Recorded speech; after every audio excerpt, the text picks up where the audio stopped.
Risik serukan lengserkan Jokowi. Pulang aja nggak berani, masih banyak gaya.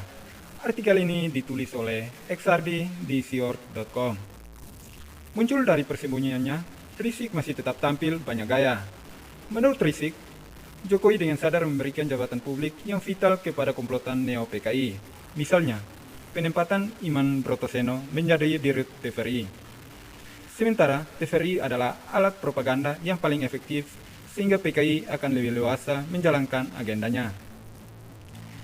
Selain itu, gerakan yang sangat struktural yang melibatkan generasi muda Neo-PKI dalam anggota Panja RUU HIP. Risik berkata, Jokowi dan PDIP telah menjadi pintu emas untuk memulai PKI. Untuk menyetop agenda penerimaan PKI total, Risik meminta jalan satu-satunya yaitu dengan melengsarkan Jokowi dari kursi presiden. Menurut pendapat saya, pribadi jalan yang paling tepat menentang PKI adalah maksulkan Jokowi dan bubarkan PDIP, kata Risik.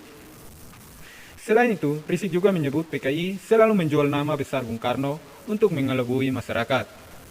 Seolah-olah mereka pengagum Bung Karno, padahal mereka hanya ingin menunggangi nama Soekarno dalam rangka kembali. RUU HIP bukan membangun ideologi Pancasila yang meminta mestinya, tapi malah merusak Pancasila. Malah menjadikan Pancasila sebagai berhala yang menentang dengan agama. RUU HIP mengeluarkan ideologi anti-agama seperti komunisme, Marxisme, dan Leninisme, yang juga sudah lama disetujui di Indonesia. Risik sendiri tidak pernah ngaca, dia sendiri menjual agama demi kepentingan kelompoknya sendiri. Dia dan komplotannya juga telah mempolitisasi agama. Munafik selalu merasa dirinya paling benar, padahal diri sendiri juga banyak melakukan penyimpangan.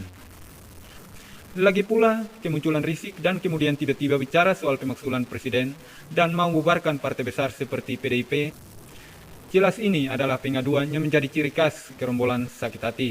Risik ini sudah mirip bunga yang sudah layu, tapi dipaksakan mekar lagi. Tidak ada lagi yang mendengarkannya kecuali penggembira yang bodoh dan bebas agama yang rusak sekarang terlepas segelintir dan secuil. Jadi, janganlah heran jika banyak orang-orang seperti mereka yang berpolitik hanya dengan modal kuar-kuar doang dan pintar mengolah kata-kata dan hasutan yang dibumbui dengan bumbu agama. Justru ormas semacam FPI yang harus dibubarkan karena telah membuat dan tidak memberikan manfaat apapun bagi negara ini.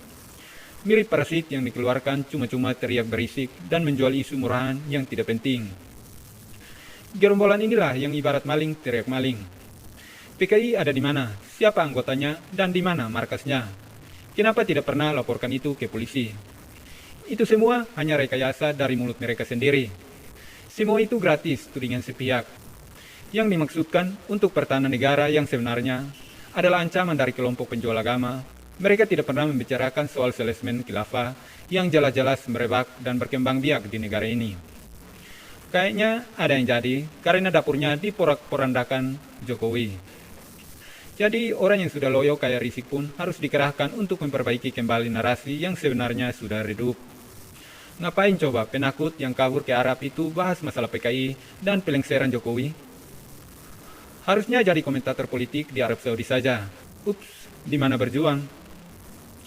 Beberapa waktu yang lalu, dan pelempar udara saat debat, dari FPI juga meminta MPR memaksulkan Jokowi karena telah meminta ibadah haji tahun ini.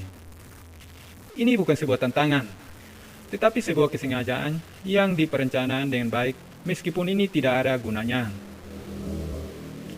Mayoritas tidak percaya dengan kemenangan PKI. Hanya orang-orang bodoh yang mau dikibuli oleh gerombolan ini. Padahal negara ini sudah lumayan adem sejak Risik tiarap selama kurang lebih 3 tahun tanpa ocehannya. Baru-baru ini dia muncul kembali. Pasti karena sudah bisa titik-titik, makanya dia kembali mengoceh soal isu yang sama. Justru yang jadi pertanyaan besar adalah, dari mana orang-orang tak waras yang sibuk demo tentang PKI mendapatkan bendera dan simbol PKI? Mereka bikin sendiri? Gimana dengan kelakuan dan sikap yang memerlukan segala sesuatu yang mesti sama? Yang berbeda dengan yang langsung dimusuhi, dicaci maki, dituduh sesat, kafir, dan lainnya, tetapi berbaju dan bertopeng agama dan mengkambing hitamkan PKI. Bagaimana menurut Anda?